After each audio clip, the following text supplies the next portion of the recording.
everything, and make sure if there's anything missing.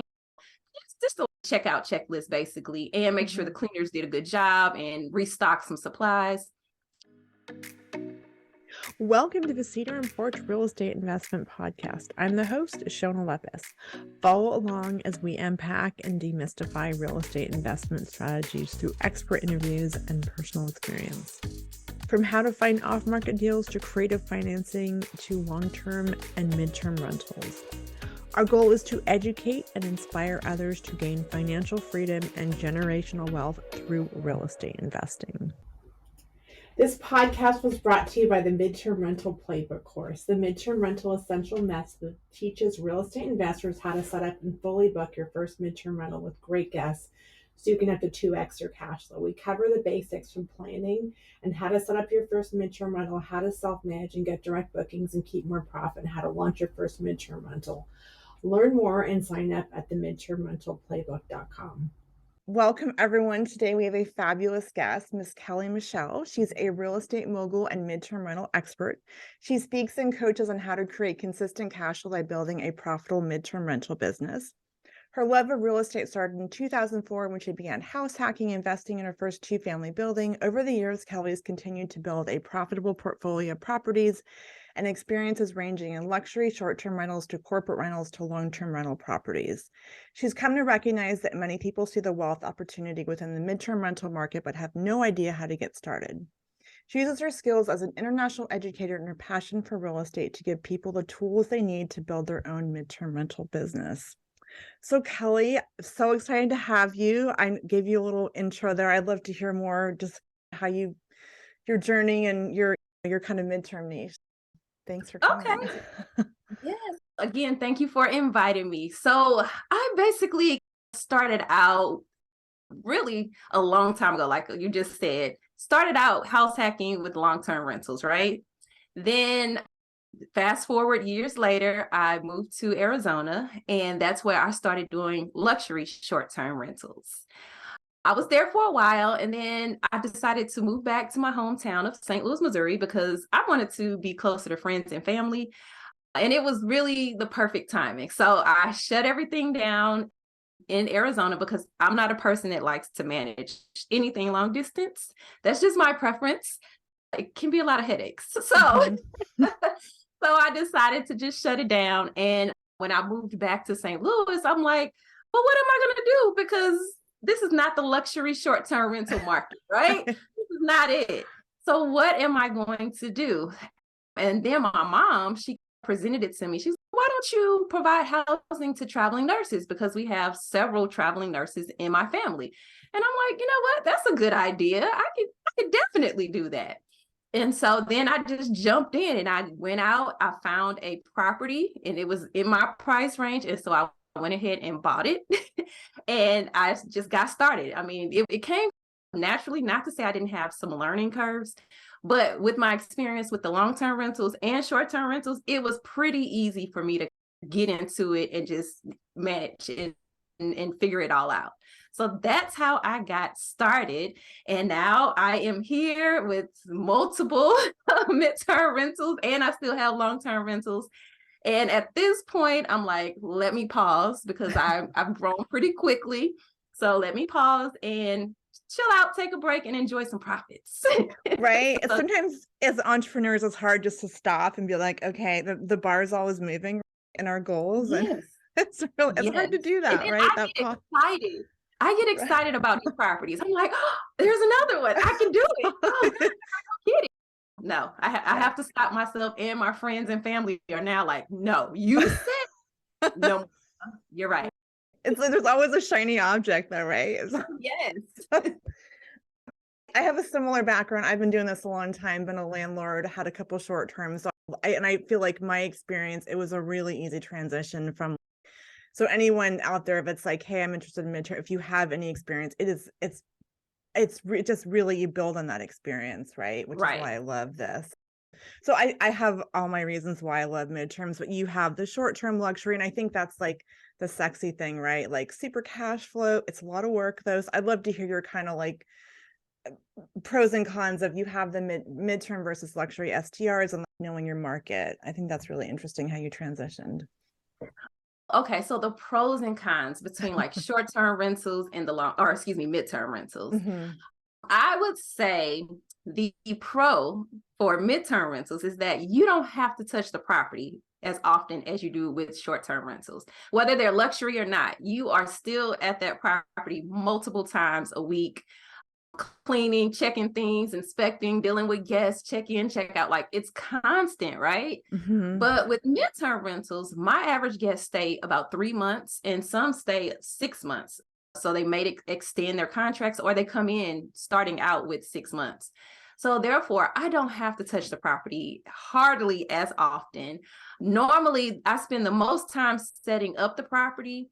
And then the next time I usually go is when someone checks out and I go over just to check everything and make sure if there's anything missing, just a checkout checklist basically, and make sure the Mhm. cleaners did a good job and restock some supplies. And that's usually it. Every now and then a guest may call me and say something's going on, but it's usually minor. No, yeah, usually. Every now and then, like the hot water heater Right. you mentioned before, that is rare. Things happen. Even if you own your own house, things just happen out the blue. So it's just those are the things you just have to just be prepared for. So that's just one. You don't touch the property as often. The other benefit for midterm rentals would be is just less wear and tear on the property. Constantly have people running in and out, so therefore things are taken care of better, less things are broken and things like that. You also have a better, and I don't want to shade anyone who goes or rents a short-term rental because I still rent short-term rentals as I well. love them But I'm too. just, yeah, but you tend to have better guests, quality of guests. Now, when I say that, it's just because these guests are professional guests. So they're here for a purpose. They're here to work, get the job done, come home, relax, get some sleep, eat, and that's all they're worried about. They're not worried about partying or inviting people over or sightseeing. They're not worried about that. So most of the time when they do have time off, they're leaving to go back home to visit their family. So I love it.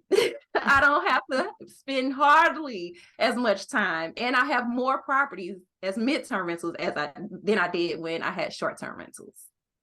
You can scale, I feel like, a little easier, right? Yeah. Yeah. Yes, yes, Yeah.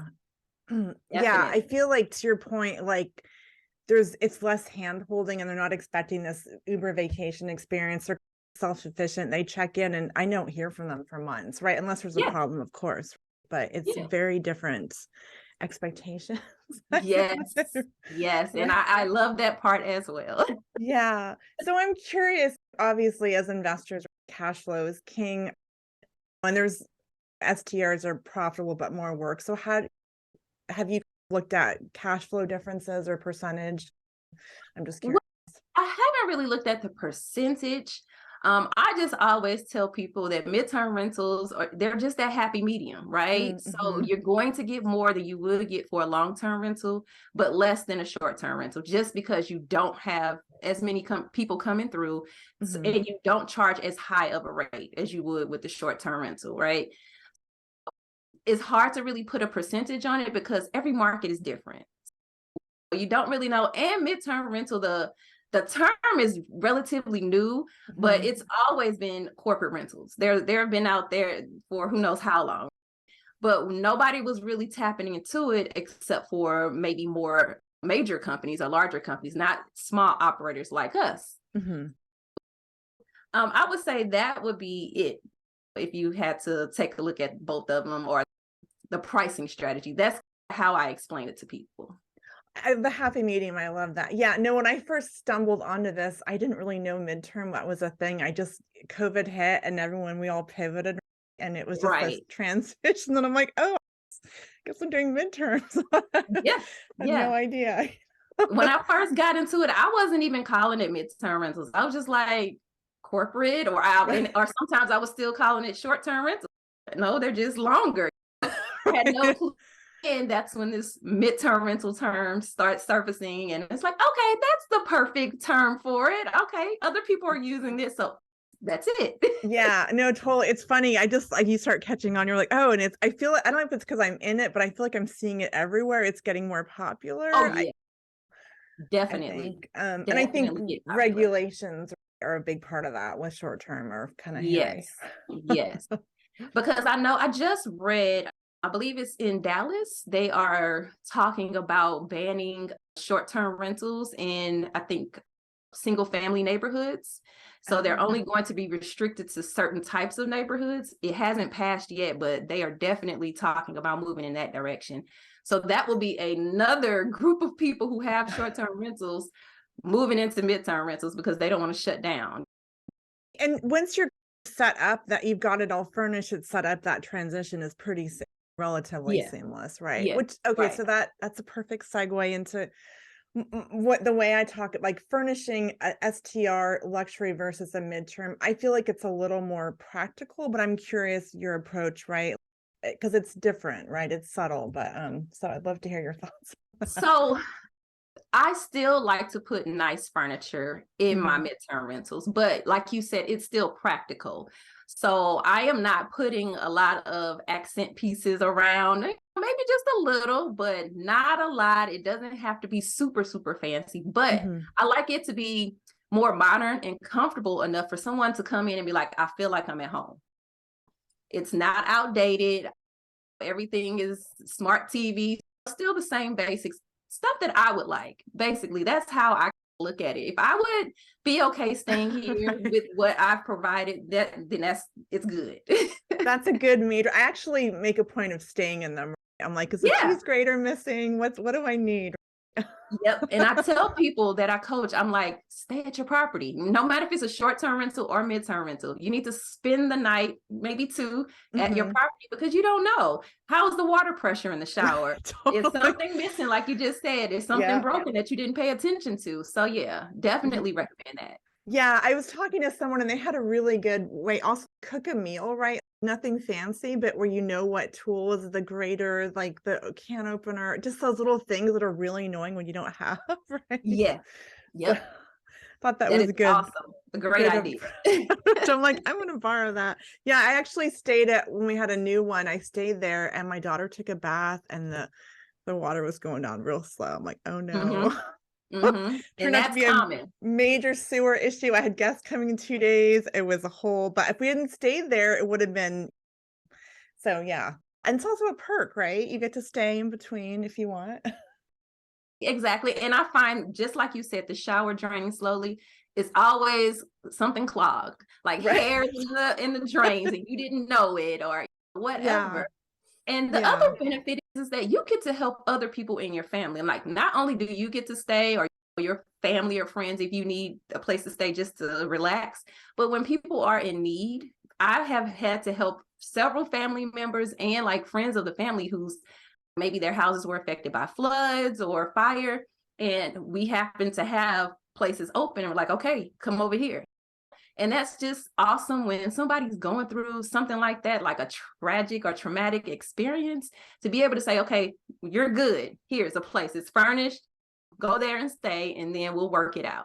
That's awesome. That is so true. We've done that a couple times during COVID. We had friends and they didn't want to move back home. And I'm like, hey, it's empty. And it was, I, that's a really good point. It just felt like I could give back and it was, Hmm. it was empty. And I just, it's, yeah. Like, how often do you have, like, hey, move into my furnished house for a little Exactly, bit? right? Exactly. Yeah, no, it's all, and yeah, it's funny when I think about, I could, if I ever had to move, we'd have lots of places to land, right? Like, And totally. you know what? I tend to decorate my midterm rentals better than my own house. So it's like, hey, I don't mind coming to stay here. Yeah, I I've spent all this money on all of this stuff to make it look nice. Let me enjoy totally, no, it. I've raided our house a few times when I was in Oh, Florida. definitely. Definitely. I barely have pictures left on my wall at my house because I'm like, oh no, this can go into this property. This can go into this property. Mm-mm. My daughter's like, oh, you borrowed my pillow. She's like charging me rent now because I'm always borrowing stuff. Like, That cork is expensive. It really right, does. And it's like, this little thing. No, let me see what I have that I'm right. not even worried about. It's just sitting around collecting dust. That can go.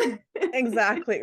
No, Yeah, I love that. I mean, also, I feel like we're of a like mind. It sets when you have a well-designed, stylish property that has the modern amenities, it sets it apart from some of Mhm. the, right? I don't know what your take is on that. Oh yeah, I definitely agree. I've seen pictures, especially when I first started out. Now more people have gotten into it, so you see better properties or better looking properties. But when I first started out, I'm like, are you serious? You're putting this out there for Right. somebody to see. This looks like furniture that my grandmother used to have. Exactly. And why? Can you just go get another couch? Can you do something different?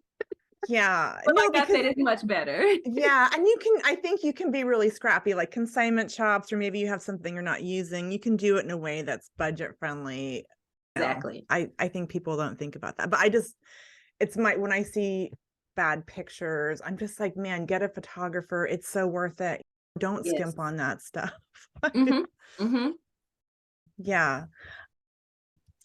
Let's see. Okay, so that kind of leads into my next question.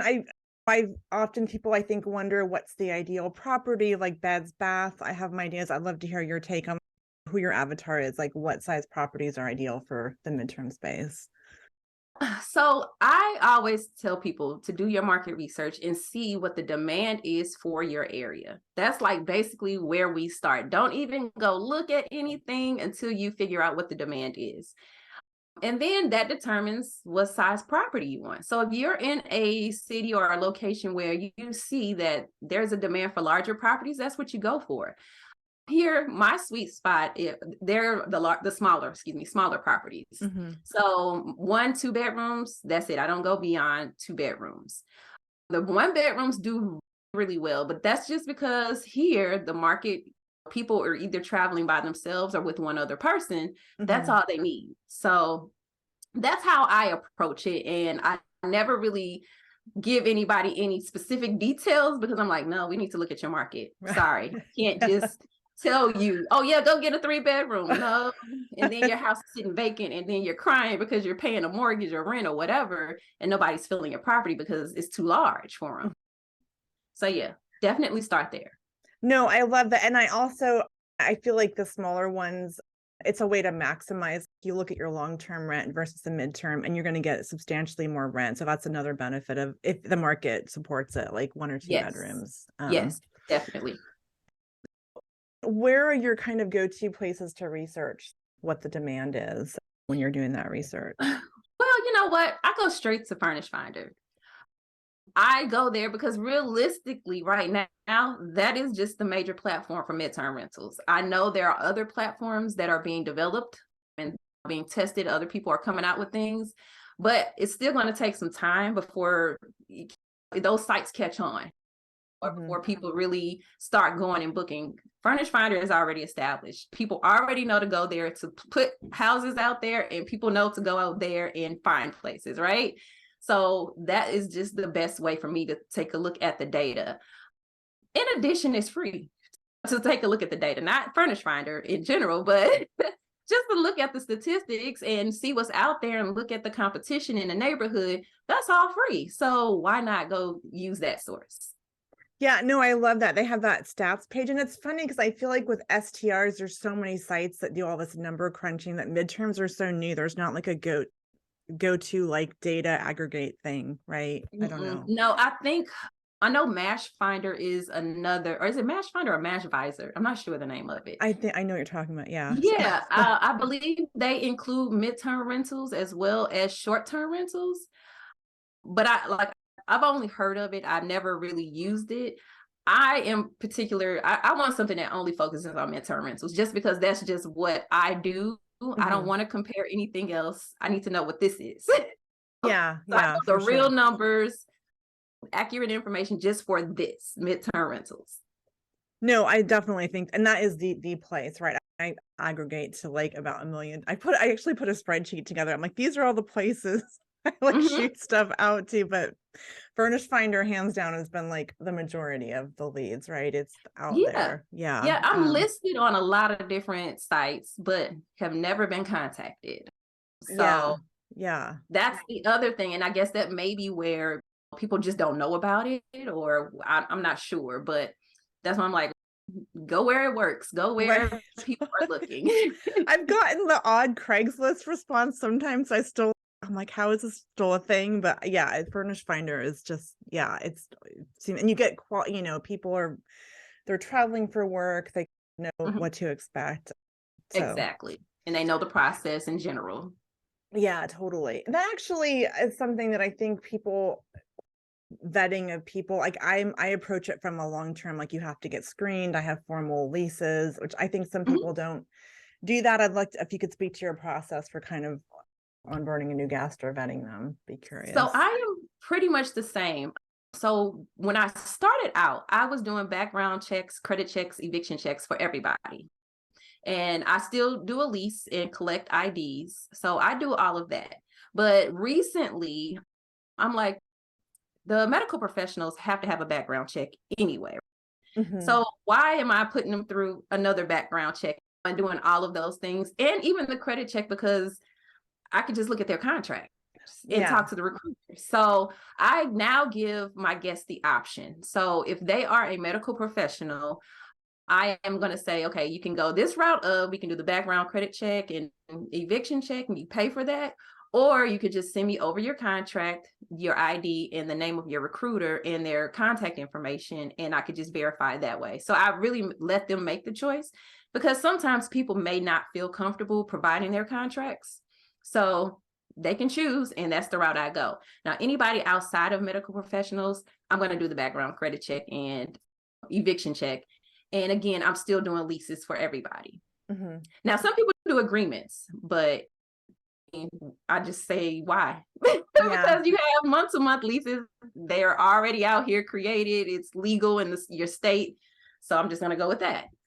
Yeah. No, actually, I like that strategy because I've noticed a lot of times people get contracts and they're very last minute. Like, we need to leave in 2 days. And I'm like, normally a processing, it's a couple days to check landlord Mhm. references. But if you want to be quick about it, I that strategy. It just is more of if they're game for that. So that's really And I haven't helpful. had any problems. No, I haven't had any issues with people not paying or messing the properties up. Everybody's been fine. So I'm going to Yeah. keep with it. I love that. And I also think when you say landlord, everyone's like, oh my God, they're going to destroy the house. The toilet's going to leak at 2 o'clock. And no, these people, I've been clear, they're not planning on staying forever. They're very light, kind of light impact. So that's the other reason I like Yes. midterms, right? Yes.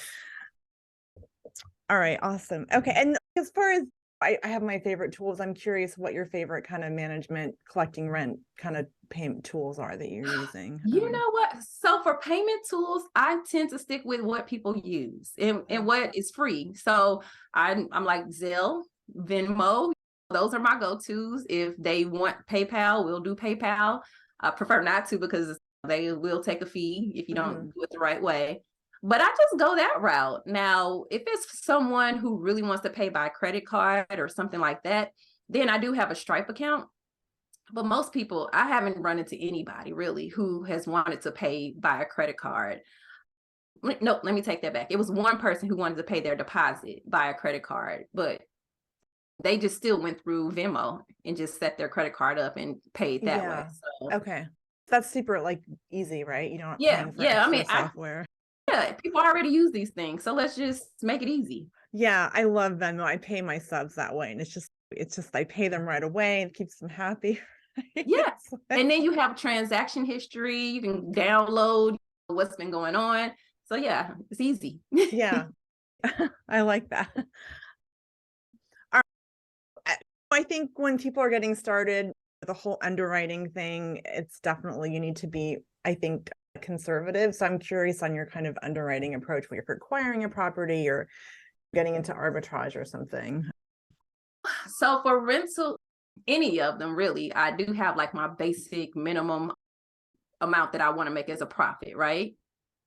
So when we talk about rental arbitrage, just because the numbers get a little bit trickier with rental arbitrage, I have to really look at how much the base rent is, because rent has gone up on Mhm. long-term rentals, right? So it is getting a little bit more challenging to make sure you make the numbers fit. But again, this is another thing where I try to keep it really simple. I'm like, okay, so I know I want to make this amount of money. So we're going to use $500 per month, right? That's my base profit. I have to walk away with at least this for me to get into a property. And again, that number can be whatever you want it to be. I pretty much go in and I'm like, okay, so how much is the rent? And then the utilities on a 1 or 2 bedroom, I already know on average how much that would be. So let's just say a 1 bedroom. Okay, I'm not going to spend more than $150 on utilities because usually they're all electric, and it's just I'm paying electric, internet, and insurance. I know I have an idea of what the expenses are. So I just have my formula where I pretty much, okay, let's plug the numbers in. Do they work? Nope. Okay, keep it moving. Yeah. Keep it moving. And that's just it. Okay, I think it's good to know what your criteria is. Otherwise, you get the shiny object. You're like, oh, I could make it work. The rents will go up. Yeah, and you know what? I have done that in the past. Realistically, I'm like, but I really want this property. It looks so nice. But when you look out there and you see that midterm rental rates won't support what you have to charge in order to make your profit, then it's just not worth it because you're not going to be happy in the end. You're going to end up doing all of this work, spending all of this money, putting it into a property, and you're not getting paid as much as you would like. So it's like, that's not fun. Everything's going back into the business. And then you want to just stop. You're all excited, but if you have a bad experience, then you're like, I'm just working for free, right? Or not. Right. Yeah.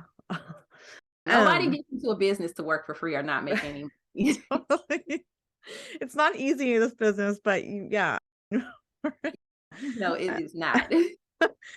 So arbitrage, I've never done it. I'd be curious if you're looking to get into this. It feels like an entry way to get into it without owning property. I love to how do you find the properties? Like, how do you sell it to prospective managers or whatnot? Like the pros of arbitrage.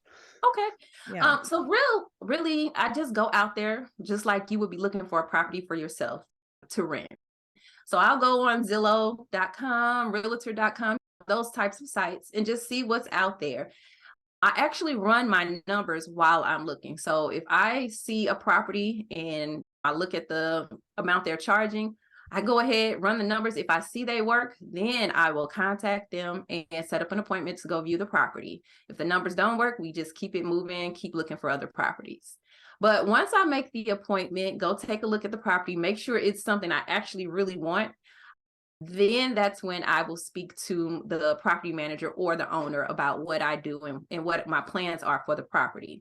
So basically, I approach it as a business to business. Hey, I have a corporate rental business. I provide housing for traveling professionals. Majority of the people who stay in my property are traveling medical professionals. And basically they stay for about 3 months. Some stay a little bit longer. Would you be okay with that? That's basically, I just lay it out. This is what I'm doing. This is why I'm here. Would you be okay with me renting the property for that purpose? Normally, I'll just get a few questions and I get a yes.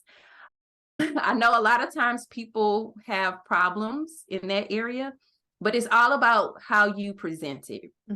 And also, I target private landlords. I don't go to big apartment complexes. Some apartment complexes will allow you to do it, but they have their own rules and red tape and things you have to go through. It's just easier when I'm working with a private landlord or a property manager who manages single family homes.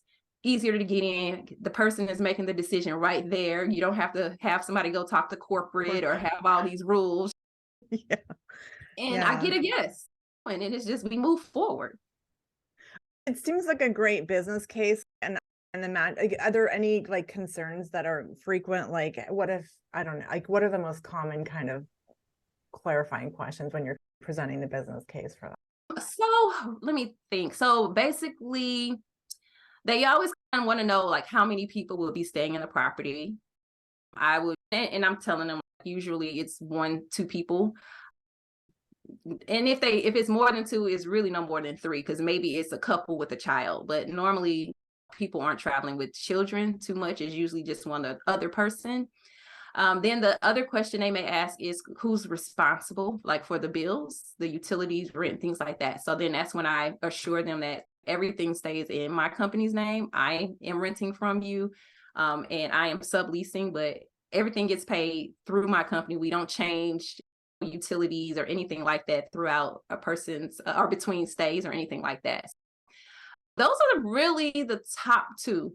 Most people have medical professionals in their family, so they're aware of traveling nurses.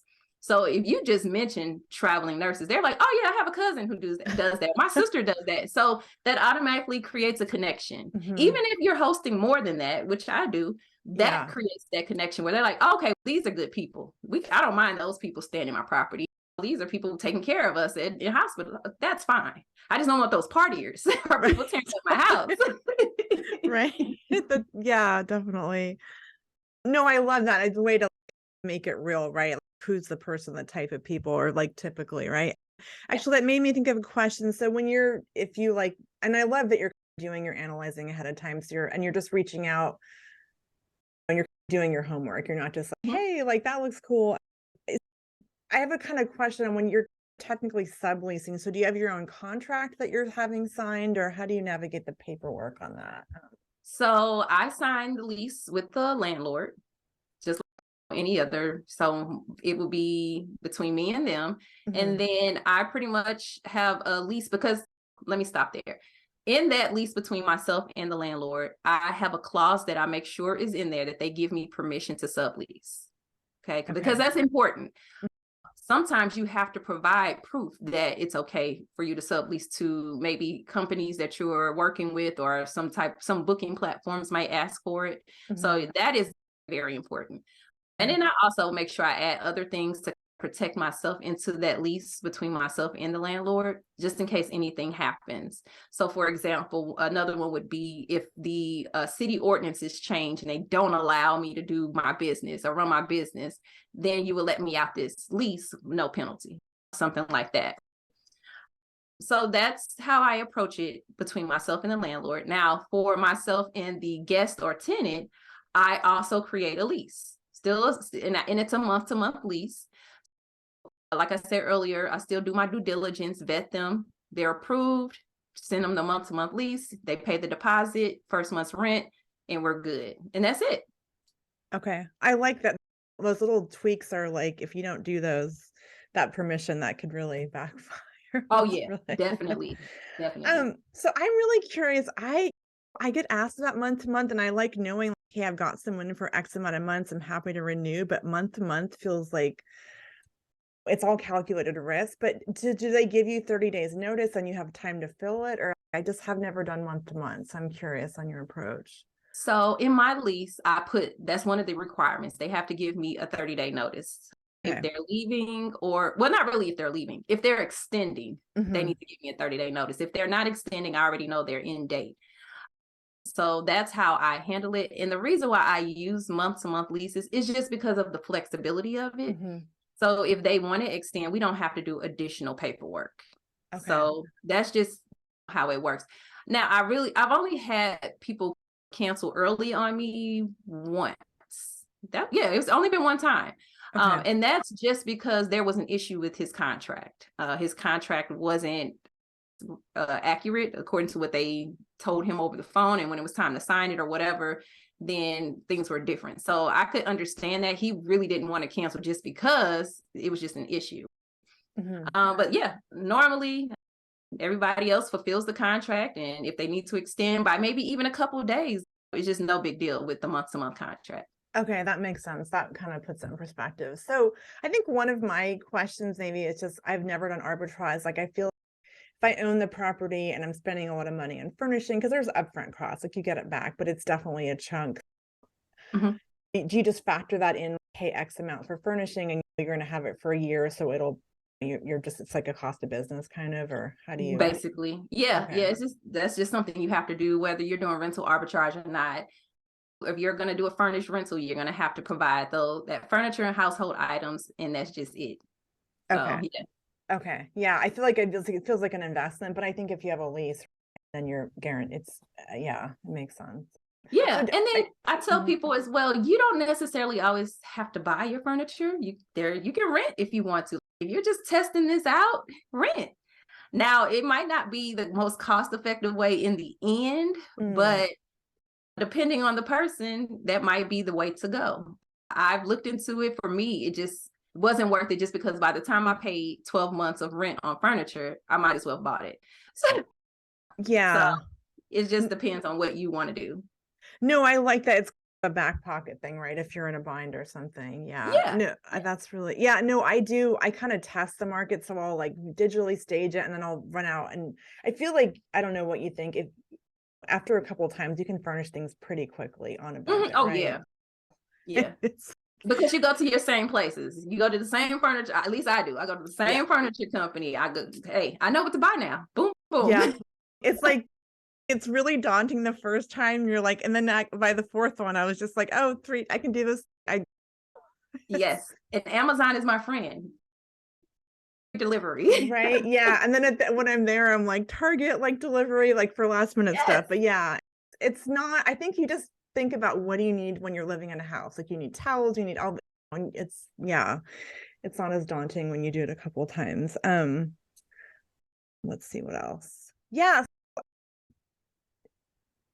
What do you, and also I think what people don't, like budget for furnishings, do you have that kind of dialed in? Like if I've got a 1 bedroom, a 2 bedroom, and these are my go-to products, do you have that kind of dialed in at this point? I have a good idea now because I've done so many. Okay. For a 1 bedroom, I know I'm expecting to spend 4,000 to 4,500. Sometimes I can get away with a little bit less, but no, that's what I'm expecting. 2 bedroom, I'm gonna just go ahead and go up to 6,000.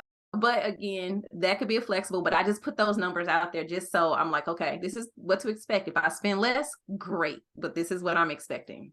Yeah, because I think also those things add up, like you did the coffee maker and the scissors and just Yes. all the little things that you gotta have. All of it adds up. And like we were talking about earlier, the decor is like, it's so expensive. Like, Right? why? Why am I paying like $200 for just this little bitty rug or a picture or whatever? Just one. What? But that's what makes the pictures look good. Like you don't want to. Yes. There's a balance, but I guess I love design, and that's part of why I like midterms. I like to furnish, but I would just don't skimp on it. I feel like it's so important to have a place that you'd want to actually stay in. What would you want in a Exactly. place, right? Exactly. Make it feel comfortable. Yeah. So, I mean, I'm curious what your like favorite kind of, I don't, amenities sounds like higher end, but like, what are your favorite kind of go-to? What do you necessities when you're furnishing a place? You mean like the favorite places I want to go to, or just items that I like? Items like smart Property. TV, smart lock. Okay. I'm just Yeah. curious, those things that, might not think about. So my necessities, electronic locks, but I'm gonna pause because these electronic locks have been giving me a headache. And it's just really the batteries going dead really quickly, Right. or they're going offline for no reason. And it's out of the blue, and it's like the most awkward or the worst time that it could happen, and it keeps happening. Lock boxes. So I also put a lock box at the property so that when something happens with that electronic lock, then they can go to the lock box. But then I have some issues where the lockbox code isn't working for some reason. Like I'll set it and it's fine, and I don't know what happens after a while, but then I can't get into the lockbox. The water gets in there, it gets rusty. Yeah, same. Yeah, so that is a challenge, but it's a necessity. Mm-hmm. You can work that out on your own, but I feel like still smart locks are great just because I like the Bluetooth kind where you can change the codes from your phone on the app. You can unlock and lock the door. So I like that. The other necessities would be, like you said, smart TVs. That's a necessity. I don't get cable for the most part, unless there's a requirement by maybe one of the companies I may work with, like a corporate company where they do require cable. But even still, it would be like a basic cable that you can just use by having the internet, right? So internet is just a necessity as well. You have to have internet. let me think of another necessity. I wouldn't, washers and dryers are important. Now it just determines, of course, people want it in the unit. That's more the best option. The next level would just be like in the building, but the best option is in the actual unit. People prefer that. I'm trying to think of any other necessities besides what we already know, of course. The beds, the good the mattresses. The I'm not mattress. saying that you have to spend a whole lot on a mattress, but you do need some decent mattresses. I think you find the one like on Amazon that becomes your go-to and you just order it. You don't think about it. Yep. Right? Yep. Mattresses and pillows. Those seem to Yeah. be the things as well. Oh, and for I was going to say for the medical professionals, blackout curtains. But I just think blackout curtains in the bedroom, it doesn't matter who it is. I think that's just always going to be a good perk or something you should have. And that's what I could think of besides coffee. I'm not a coffee drinker, but I know a lot of people are. So I usually just get it like a Keurig. And that's pretty much it. But everything else, I believe is standard. But hey, I haven't looked at other people's properties either to see what they're doing. Yeah, no, the only thing I would add is I have Ring doorbells just for and I have some Ring floodlights because some neighborhoods are just, it's urban. So I'm like, it's just an extra level of security. When you get a package delivered or something. But then I'm always like adding guests and I'll forget to add them to the thing. And I do have a camera at some properties, but then the notifications go off all the time.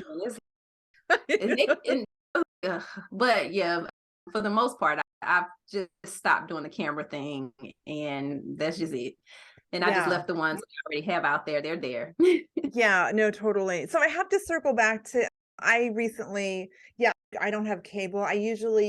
I provide like a couple like streaming services. I'm curious, do you include anything or do guests log into their own accounts or how do you manage that? So the only thing I get is Amazon Prime.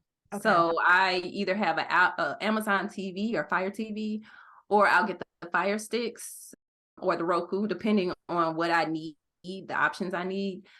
And I just get the Amazon Prime and that's it. Everything else they can log into themselves. I just make sure that the apps are actually on the TV. So it's just easy for them to go to. But they just log into their own accounts. Yeah, I cut cable at one of my units and I just got a Roku and I guess it has like a guest login feature, which was new to me. So I'm like, because I was going to get Apple and I'm like, oh, this is so much logging in and account management. Yes. Okay, I have Amazon and Netflix and I just share it across a couple properties. So I'm like, and the rest you can log in. So also, I definitely feel like when I get feedback, washer, dryer, everyone wants parking. Are you pet friendly or where are you on the pet front as far as? So initially I started off, no, I don't want pets. And it was just because some people have allergies, including myself. So I didn't want to have to worry about the next guest coming and then they have a reaction to the pet that was there previously, even though we cleaned, there's still dander or hair that may be still lingering around. I have opened up to allowing pets in my properties that do not have carpets. I do have it as an option in a few properties, just also because a lot of more people are traveling with their pets. And of course, when you need to fill a property, pets, that goes out the window. Like, I need to get this property filled. I have bills to pay. Yeah. You have a cat? Okay. Here, you have to pay this non-refundable pet deposit and you can come on in. Because it's business. Business is business. You have to pay the bills. So you have to be a little bit more flexible. Yeah, no, I agree. It's funny you mentioned carpet because the amount of money I've spent on carpet cleaning for every turnover, I could have just put laminate down because it's just, man, I've spent a lot of money on carpet cleaning. I'm just like, and guests don't necessarily want to pay. It's a little tricky because I'm like, it's your pet and it's expensive though for a carpet, like a professional. Especially if you have to do a whole entire property. You don't know how many bedrooms it may be, but that can get expensive. So that's why I'm like limited to properties without carpet and we're okay. I like that because Yeah, no, I feel like they're generally part of your family too, and people are very appreciative. But yeah, I have to say, like my last guest was really nice, but man, picked up a lot of dog poop after that, and I'm like, I'm charging for Oh this. man. It's Yeah. just like this is So not. yeah, definitely need to put in like your rules. If you leave dog poop or not cleaning up after your pet, it's a fee. This is Yeah, being deducted from your deposit. it's been But an issue. Yeah, but I'm like, really? And it was, yeah. I texted a friend. I'm like, landlord life. exactly. Like, it's your pet. You clean up after your pet. It's never happened. This is the first time things happen. You just take it with. So do you have a custom addendum that you're using, or do you have something like for pets kind of that outlines all those rules? No, I don't really have anything custom. Like I said, it's just that I think one clause I put in my lease is that if your guest or pet causes any damage to the property or whatever, you are responsible for it. That, I mean, and it's just that simple. Just so I state it, make it very clear, you're going to be responsible. And again, I have that non-refundable pet deposit. So again, if I need that extra money, which I mean, it's going to go back into the property anyway. So Yeah. So do you, I know we're in the weeds here. Do you charge a pet rent on top of that deposit or fee, or no, just the fee? No, I Okay. don't. No, Okay. I just charge the regular rent with the pet deposit. Okay. I just found out we're not allowed to charge a pet fee in the county that I'm in. So I'm like, Oh, yes. Yeah, all the regulations. I feel like they're constantly changing. And so, yeah. That the importance of knowing the rules. And that's Right? another thing I tell people, like, make sure you go to your little township or whatever it may be and check the ordinances or check out the HOA rules, all of that stuff, because you need to know it or you could be shut down and you don't want it. Exactly. Yeah, it's so important. Like yeah, know what you're getting into. So are you self-managing, or do you have a team? Or I haven't talked to you about this. I am self-managing. I have, of course, my cleaner, but yeah, I'm self-managing. A lot of the properties that I rental arbitrage have a property manager. So that's been pretty easy because if there's something major that happens, I just let the property manager know. But otherwise I can handle it myself if it's something simple, light bulb, filters in a furnace, things like that. And that's all I've really needed because no one has done damage to any of the properties or caused anything for me to have to repair myself. Yeah, self-managing. But I am trying to figure out, because I would like to relocate. And remember, I'm not that person who likes to manage properties from a distance. So I am trying to figure out how I want to handle that part. I want to figure out if I want to maybe hire someone to come do certain tasks and I just pay them per task, or if I want to get a property management company involved. I'm not sure quite yet. I've thought about that too, and I almost feel like the intensive part is a turnover. So you just have someone that kind of does, because I'm really I need to go there, get eyes on it, put it back to just make sure it's hotel ready. Like I have cleaners, but they never. I love them, but I still need to fuss with it. Yeah. Nobody treats your stuff like you will. I'm the same way. I'm going behind the cleaners. I found dish towels in the bathroom as hand towels. Like, this is not a hand towel. I know, because it just sets the tone. I don't know, maybe I need to give up that control, but I just really want to set the tone for the experience. Yeah, that's interesting. I feel like I've set systems up so I could bring someone on. And then I know with management companies, the fees are a lot higher with a midterm. I think it varies, but definitely your profit. It's going to be higher than it would be for a long-term rental. But again, I'm trying to see if I can continue to manage everything online myself. I'm okay with that part if I could just find someone to do the physical part. So even if it is a management company, if I can find one that will just handle that physical part, run into the property to do those little bitty things, then I will be okay. Yeah, no, keep me posted, because I'm like wondering, because sometimes I'm like, is this the best use of my time to be going over there 3 times to get the beds all fluffed up? Exactly. Or even just getting those little small items. Like, I like to leave starter items for my guests. So like the trash bags and the soaps and the dish detergent, and those little bitty things. Like, I feel like that's just part of a good experience. because people are coming in town. They're not trying to run to a store and go shopping for their needs immediately. So if I can give them some time to get settled in, at least a week or two, and then they can go do those things, then I think that's the best option, because I would want the same thing for myself. You're coming in to go to work. And a lot of times, really, people are coming the day before they start work. So they're just trying to get in town, get their stuff settled in the property, and relax before they have to go to work. No, I totally agree. And it's 3 rule. I've got my list. I've got my toilet paper, a roll of paper towels, the soap, and they might use their own, but at least you're not like, oh, I don't have soap in the shower. You just, because they oftentimes are traveling cross country in the car and they land there and it's, I'm the same way. I'm always like, is the soap full enough? Is there enough? Do I need to buy a new one?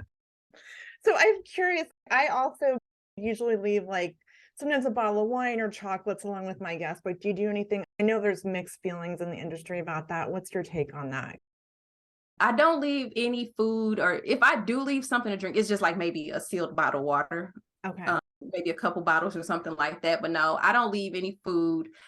At first, I wasn't even getting like salt and pepper, but I didn't really realize that was a big thing.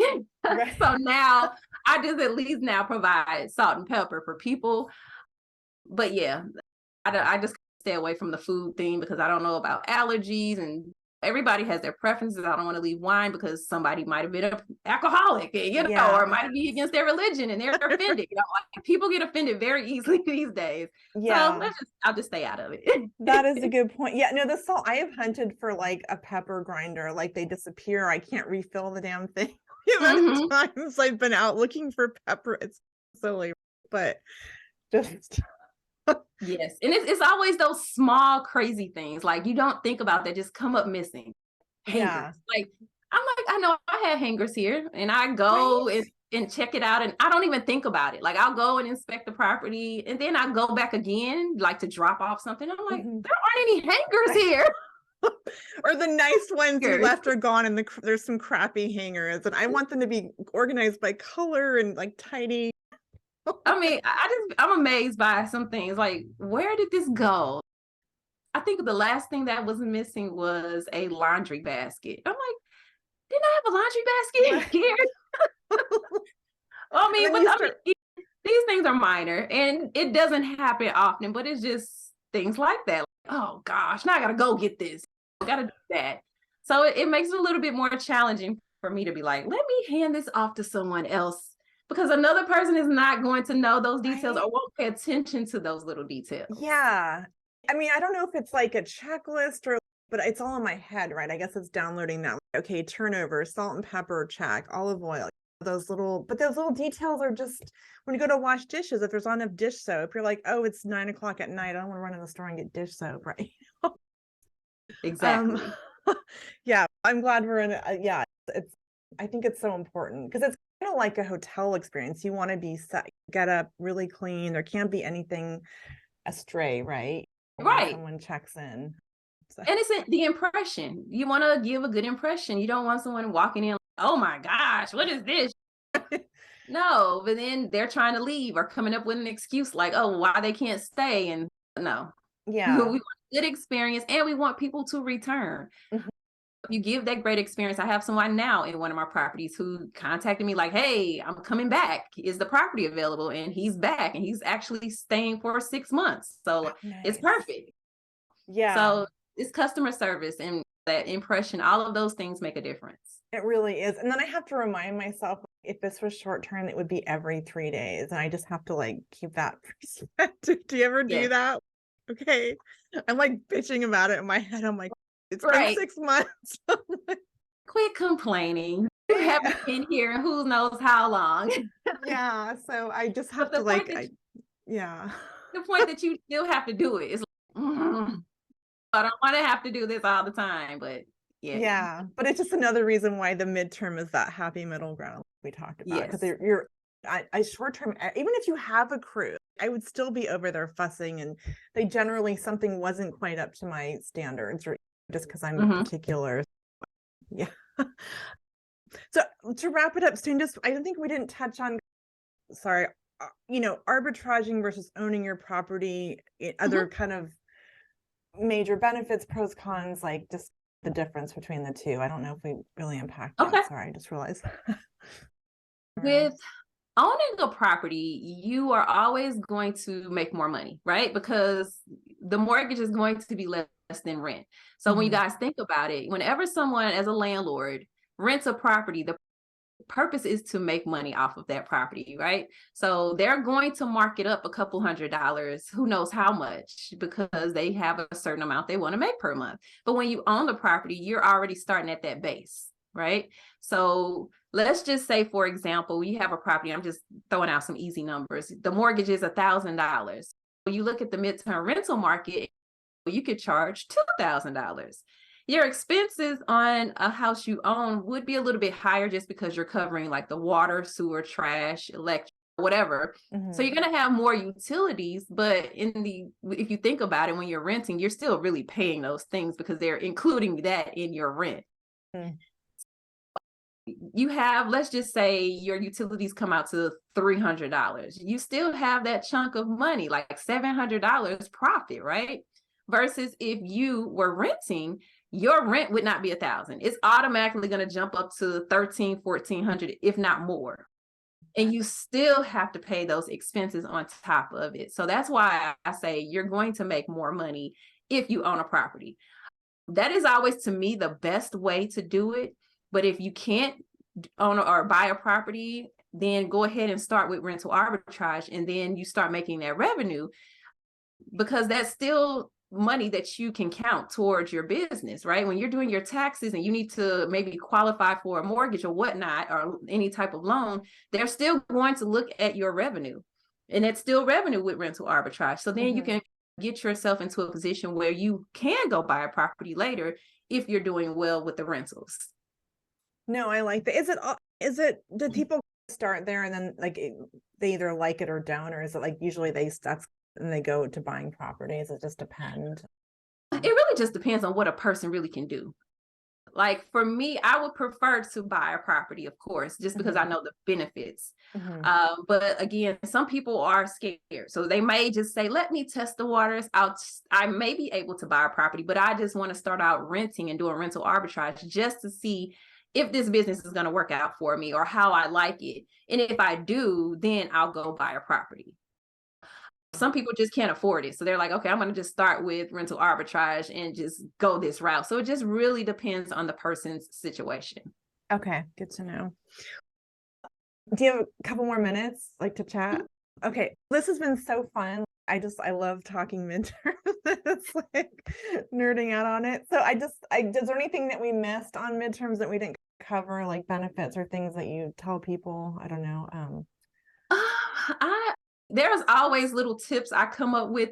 Of course, when you ask me, I'm like, I can't remember. I That's can't think of fine. anything. Okay. I think the most important thing of this whole process is really the market research part. Mhm. If you get in the right way, then you're automatically setting yourself up for success. Don't get just too excited, like we talked about earlier. Like, oh, I like this property, is perfect. It's in the right location, yada yada yada. But they're charging $2,000 a month, and I'm trying to do rental arbitrage. That is setting yourself up for failure unless you're able to charge $4,000 or something crazy. Mhm. Then yeah, don't do it. So that whole market research part, not just understanding what to charge, but you need to know like how much you can afford to pay, what's happening in the market with midterm rentals, just a lot of different things, the right neighborhoods to get into so that you don't get a property somewhere where you can't feel it because it's not in the right location. So I would say, if you're going to do anything, spend a lot of time on the market research. No, 100%. I think it's this in this business is all I like to call it calculated risk, right? Mhm. You really have to know your numbers because if you don't, it's just a bad experience. You could be underwater, it could be an alligator thing. It's not an easy business. I love it, but you really have to know your numbers. You got Oh to get in your yes. spreadsheets and Yes. really run your scenarios. Mhm.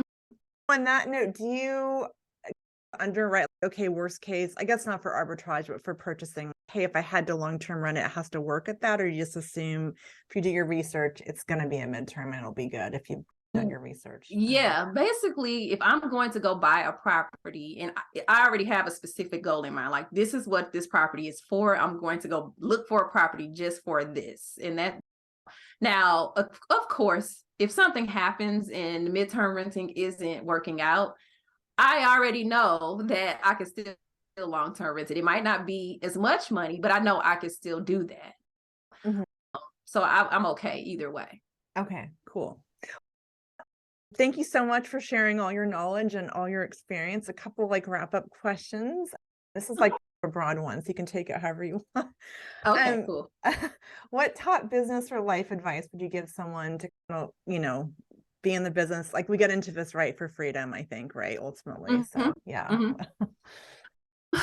The main thing I would say is, yes, we get into it for freedom and flexibility, but pace yourself.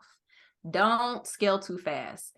Give the business time to show you what it will do.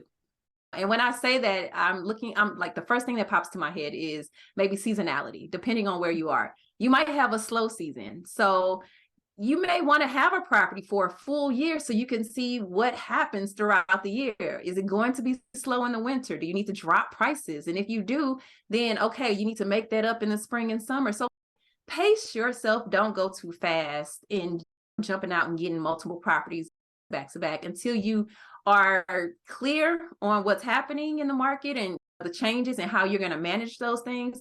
That would be the best advice I would give. I love that. And the seasonal thing, it's not, I'm dealing with that. I've got a couple turnovers, and there's definitely the prime times or spring, summer. Winter is you got to massage your price a little bit. Oh, yes, definitely. I've had to decrease my prices in the winter on multiple properties. I've had to decrease prices, and I'm not even making like my minimum profit that I would like to make. But then again, I'm like, but I'd rather make something versus coming out of my pocket and paying for this stuff altogether. Exactly. So if I have to lower, it is what it is. We'll raise it back up when we know there's more of a demand. Yeah, no, for sure. Awesome. All right. So what's your superpower, and how do you like use that in your business, or how does that help you? I think my superpower is probably organization. I can compartmentalize things very easily. Okay, boom. If I'm setting up 4 properties at one time, I have to be organized. I'm ordering stuff. I'm ordering for all 4 properties. I need to know what's going where, different decor, different. Yes, my superpower is being organized and really being able to put everything in its place. That is so true, because there's a lot of moving parts, especially onboarding a property, for sure. Oh, yes. Yes.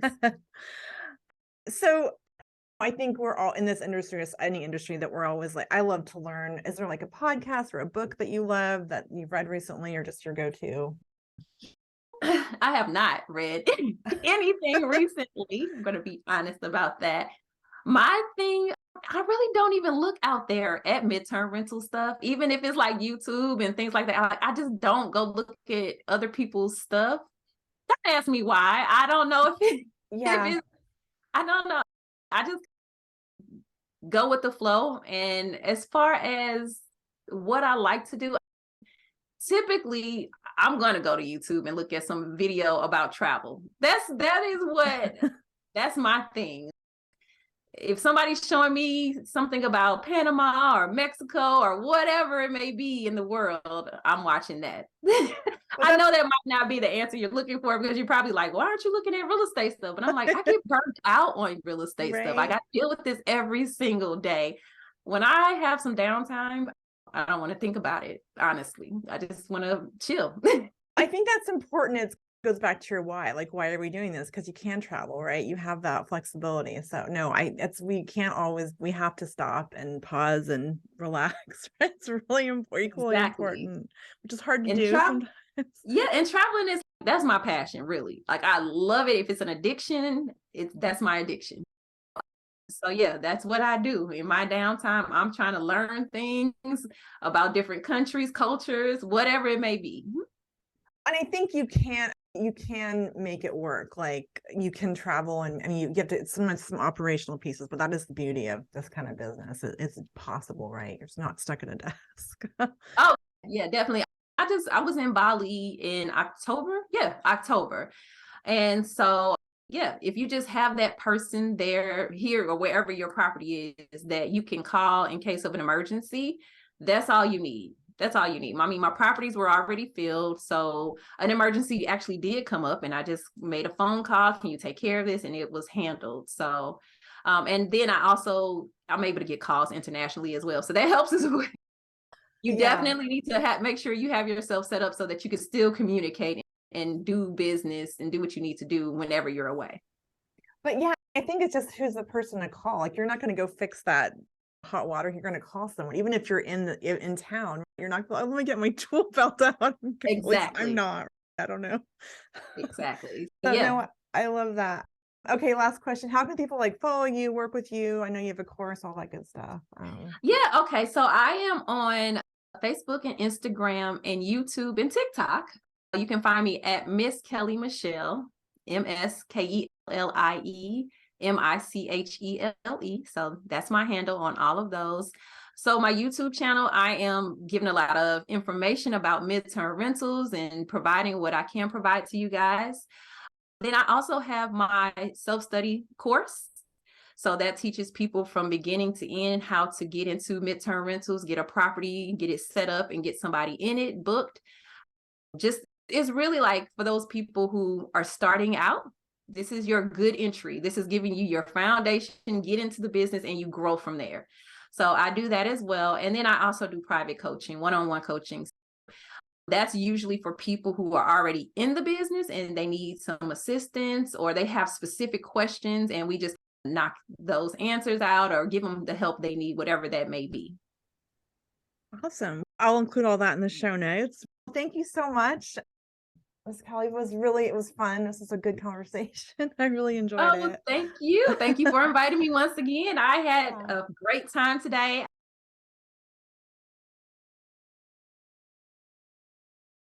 Thank you so much for listening. I hope you found it valuable. Please take a minute to hit the subscribe or follow button. It really helps other people find us and share it with a wider audience. We also appreciate 5-star reviews. Also, please take a screenshot and tag us on your favorite social platform. We're at Cedar and Porch. The show was brought to you by the Midterm Rental Playbook course, your blueprint to setting up a successful midterm rental. Learn more at the Midterm Rental Playbook.com, link in the show notes.